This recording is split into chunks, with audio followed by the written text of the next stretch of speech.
Bonjour, bienvenue dans le podcast des codeurs nomades. Aujourd'hui un petit podcast un peu particulier puisque je suis dans un Airbnb à Kuala Lumpur. Au 41e étage en fait, je suis dans le centre là de Kuala Lumpur. Je sais pas comment on appelle ce quartier d'ailleurs, mais je suis dans comment s'appelle cette tour, Platinum, je crois, quelque chose comme ça. Enfin bref, aujourd'hui un petit podcast où je vais te parler de voyage. Alors si t'aimes pas tous les sujets voyage, tu peux passer ce podcast, on reviendra dans les prochains podcasts au sujet classique. Mais aujourd'hui voilà, moi j'ai eu l'inspiration, là je suis devant je suis au 41e étage. J'ai une grande baie vitrée et j'ai une vue sur Kuala Lumpur, surtout quasiment tout Kuala Lumpur. En Malaisie, je sais pas si tu connais Kuala Lumpur. D'ailleurs, c'est une capitale qui est très peu connue, mais c'est moi pour le peu que j'ai découvert pour le moment, c'est une capitale vraiment assez sympa. Et donc aujourd'hui, voilà, j'ai eu l'idée de faire un podcast justement sur le voyage.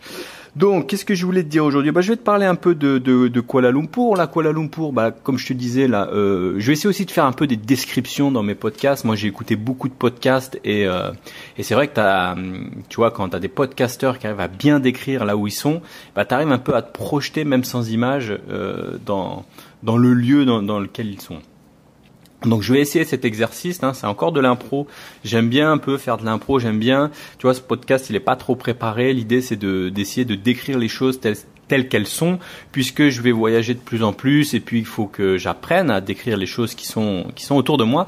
Et donc aujourd'hui, qu'est-ce que je peux te décrire ? Je peux te décrire que je suis au 41e étage, donc dans un Airbnb qui est assez propre, assez classe, assez récent pour que j'ai payé même pas une 50aine d'euros la nuit, je pense, et qui est plutôt grand, propre, nickel, vraiment vraiment top dans une grande tour à Kuala Lumpur. Et qu'est-ce que je peux voir ? Je peux voir déjà que qu'est-ce qu'on peut voir de cette vue ? On voit que c'est Kuala Lumpur, c'est très très dynamique. On voit que c'est une ville où il y a beaucoup de circulation, beaucoup de construction. Là, ce que je vois, il y a beaucoup de grues.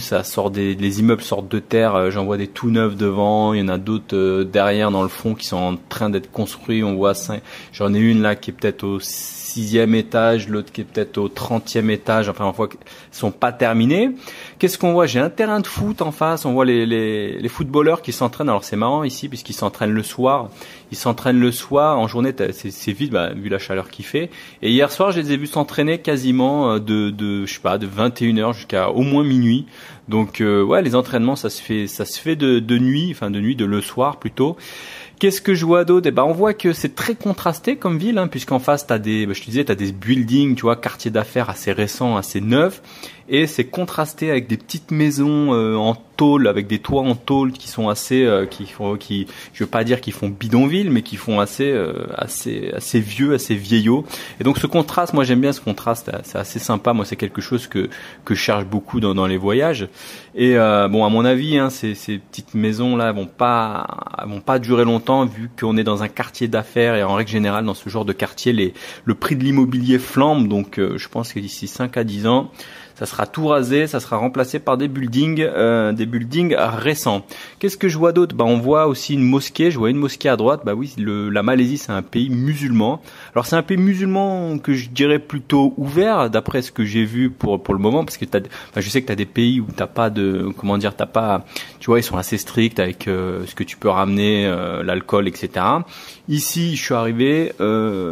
J'ai pu trouver un magasin où ils vendaient des vins, donc j'ai acheté une bouteille de vin quand j'ai l'occasion. Je me prends une petite bouteille de vin, on se boit ça dans le Airbnb, puis du coup j'ai acheté ça. A priori, il n'y a pas de problème ici. Tu peux te balader avec ta bouteille et puis la boire à l'hôtel. Je pense pas que tu puisses boire. Faut pas faire n'importe quoi, aller boire, picoler dans la rue et tout. Mais ça, tu le fais pas non plus partout, même en France. T'évites de faire le fou, on va dire. Mais bon, tout ça pour te dire que ça semble plutôt ouvert. La monnaie ici en Malaisie, c'est le ringgit malaisien pour te donner un ordre d'idée. Je crois que c'est 50 ringgit, c'est 10 euros à peu près. C'est pour te donner un ordre d'idée. Alors la Malaisie, et Kuala Lumpur, c'est très peu connu. Il y a tous ceux qui voyagent en Asie connaissent Kuala Lumpur, mais pour la plupart des personnes, Kuala Lumpur, ça reste quand même assez très peu connu finalement. Moi, j'ai ma tante, par exemple, qui est venue là pendant quelques temps à Bali. Je lui parlais de Kuala Lumpur. Je dis, bah tiens, la semaine prochaine, je serai à Kuala Lumpur. Moi, elle avait du mal à situer. Pourtant, c'est quelqu'un qui voyage quand même, mais voilà, les gens ont quand même du mal à situer Kuala Lumpur en Malaisie.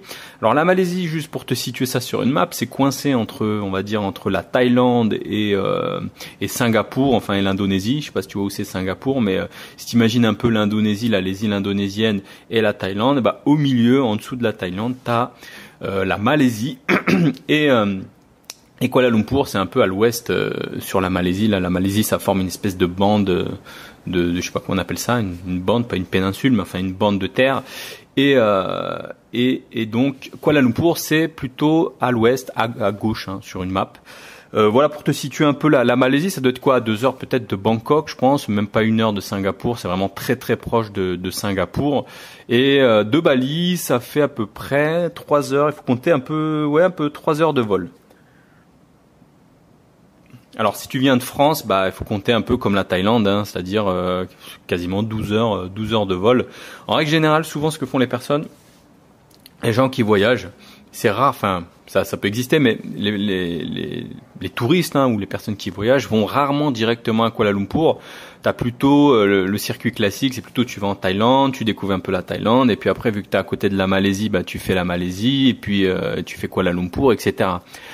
Moi j'avais lu des articles sur Kuala Lumpur et c'est vrai que c'est un peu le dernier comment on appelle ça, un peu le dernier truc à faire quand tu voyages en Asie, puisque finalement tu vois que les touristes, et moi le premier, puisque je suis allé plusieurs fois en Asie et puis j'avais jamais fait Kuala Lumpur. C'est un peu, tu vois, quand tu fais en Asie, tu vas faire les classiques, tu vas aller en Thaïlande, tu vas aller à Bangkok, tu vas aller peut-être au Vietnam, au Laos, au Cambodge, en Birmanie, puis après tu vas aller en Indonésie, à Bali, tu vas faire Singapour.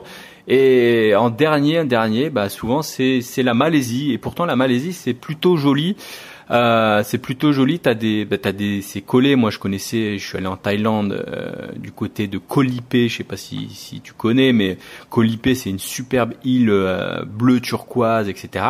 Et à même pas quelques kilomètres, t'as une île qui s'appelle Langkawi, qui est en Malaisie, par exemple. Pour te donner un ordre d'idée, tu vois, t'as des paysages en Malaisie qui ressemblent aux paysages du sud de la Thaïlande, avec des superbes îles bleues turquoises, etc. Donc la Malaisie, c'est quand même un pays, je pense, à faire. D'ailleurs, c'est un pays que je vais essayer de découvrir un peu plus, vu que c'est pas très loin de Bali, là où j'habite en ce moment. Donc je vais essayer là je découvre Kuala Lumpur, la capitale, et puis après j'essaierai de faire Langkawi, les îles, comment on appelle ça? J'ai plus le nom des îles, mais t'as pas mal d'îles qui sont assez sympas à faire pas Singapour, en Malaisie. Donc je vais essayer de faire ça, mais donc je vais revenir sur le sujet du podcast, qui est pourquoi moi j'aime bien voyager, et surtout en Asie. Moi, ce que je te disais, c'est que j'adore le contraste, tu vois, j'adore ce côté. Tu vois, t'as des trucs vraiment à l'ancienne, et en même temps t'as des trucs récents, comme par exemple, tu vois, t'as les tours Petronas qui ont même pas 20 ans, je crois, qui ont été créées en 1999, il me semble. Donc attends, ça a sonné, je reviens. Ouais, désolé, je sais pas si t'as entendu, ça a coupé. J'ai été coupé par la femme de ménage. Il y a une femme de ménage qui vient. Alors c'est marrant, quand tu prends Airbnb, t'as une femme de ménage quand même qui vient tous les jours. Donc j'en ai profité. Enfin bon, ça m'a coupé. J'en ai profité pour changer les serviettes de bain, etc. Enfin bref. Du coup, ça m'a un peu coupé. Hein, c'est les aléas des podcasts quand t'es pas chez toi. Je vais essayer de reprendre. Je disais, oui, voilà, c'est un pays.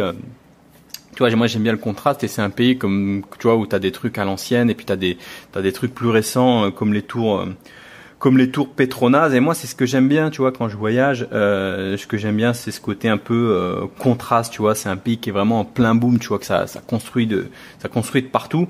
Alors après, je peux comprendre que ça plaise pas, tu vois. T'as des personnes qui n'aiment pas l'Asie, qui aiment pas tous ces pays un peu chaotiques. Et c'est vrai que Kuala Lumpur, c'est une ville assez finalement chaotique, hein, comme toutes les grandes villes asiatiques. Ce sont des villes où ça se développe un peu dans tous les sens, de manière un peu anarchique. Mais bon, c'est comme ça. Quoique, non, peut-être que pas Kuala Lumpur, mais Singapour. Singapour, ça a pas ce côté anarchique. On sent que ça a été bien pensé, c'est bien carré. Et finalement, c'est Singapour, c'est très, tu vois, moi j'adore, j'aime bien Singapour, c'est vraiment une belle ville, tout est nickel, tout est propre, mais ça manque, tu vois, ça manque de ce côté un peu, peut-être pas, je veux pas dire le côté aléatoire, mais le côté un peu anarchique, un peu, tu vois, je pense qu'une ville, il faut qu'elle ait un côté carré et un côté un peu, je veux pas dire bordélique, mais tu vois, si tu prends Paris par exemple, Paris, tu vois, t'as quand même une, on va dire une des grandes lignes, tu vois, on va dire que t'as les immeubles haussmanniens qui dépassent pas 4, 5, 6 étages, tu vois, t'as des grandes allées, des grandes avenues, et en même temps t'as quand même des quartiers avec des petites rues comme le Marais ou comme d'autres quartiers comment on appelle ça, vers Montmartre, tout ça, où c'est un peu différent. Donc t'as cette alternance entre la régularité, le côté pensé de l'urbanisme et le côté un peu anarchique. Et moi c'est ce que j'aime bien. J'aime bien dans certaines villes, comme justement un peu Kuala Lumpur. Bon, on va pas comparer non plus Kuala Lumpur à Paris. Ici, je trouve que là, j'ai pas vu grand chose, mais c'est vrai que ça manque peut-être comparé, parce que justement, je te parlais de Paris, ça manque peut-être comment on appelle ça, de centres culturels un peu, enfin pas de choses culturelles, il y a peut-être des musées, des choses comme ça, mais ça manque j'ai pas le nom, ça manque de bâtiments un peu historiques. Alors j'ai vu quelques bâtiments coloniaux là, un peu de style colonial, mais c'est vrai qu'on sent que c'est tellement récent finalement qu'il y a très peu de bâtiments historiques anciens, peut-être qui datent de plus de 50 ans. Enfin bref, je m'égare dans ce podcast. Je vais revenir sur ce que je te disais, que moi, voilà, pourquoi moi j'aime bien voyager, c'est un peu ça, hein, ça t'ouvre l'esprit, tu vois, des paysages différents. Tu vois, toi par exemple, si tu restes dans ton bled, enfin je sais pas où t'es, ou même si tu restes sur Paris, bah tu vas avoir toujours le même type de profil, tu vois. Là, ce qui est bien, c'est que tu vas rencontrer des gens différents, tu vas peut-être rencontrer des locaux qui pensent différemment, des entrepreneurs, des expatriés peut-être qui montent des business ou qui sont qui ont une mentalité un peu différente de la mentalité française et du profil type que tu vois toujours en France. Et du coup, bah c'est bien, tu vois, d'avoir des cultures différentes, tu vois, de rencontrer, tu vois, des cultures différentes. Ce qu'il faut savoir ici, par exemple, moi, ce qui m'a un peu pas frappé, mais bon, après j'avais compris que c'était culturel, c'est que par exemple, t'as les Chinois, hein, les Chinois qui voyagent, par exemple, c'est bizarre, mais ils ne disent jamais merci, tu vois, au restaurant. Par exemple, moi, on m'a appris la politesse, tu vois, même si tu vas dans un restaurant haut de gamme ou même bas de gamme, tu vois, quand on te sert, bah moi je dis merci, tu vois.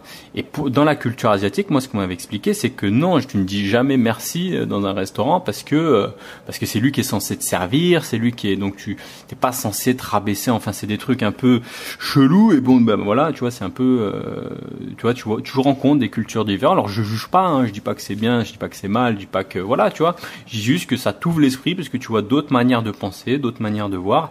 Et voilà pourquoi j'aime bien voyager. Tu vois aussi que c'est vrai que moi hier j'étais là à une table, c'est vrai que t'as beaucoup d'asiatiques qui sont en mode ça parle business de partout, hein. C'est vrai tu sens que j'entendais un peu un mec parler à côté là, ça parlait de sa société, tu vois, ça parle business tout le temps. On sent que c'est un pays, enfin c'est l'Asie en règle générale, mais là à Kuala Lumpur, là où j'étais, enfin là où je suis en ce moment, on sent que ça parle business tout le temps.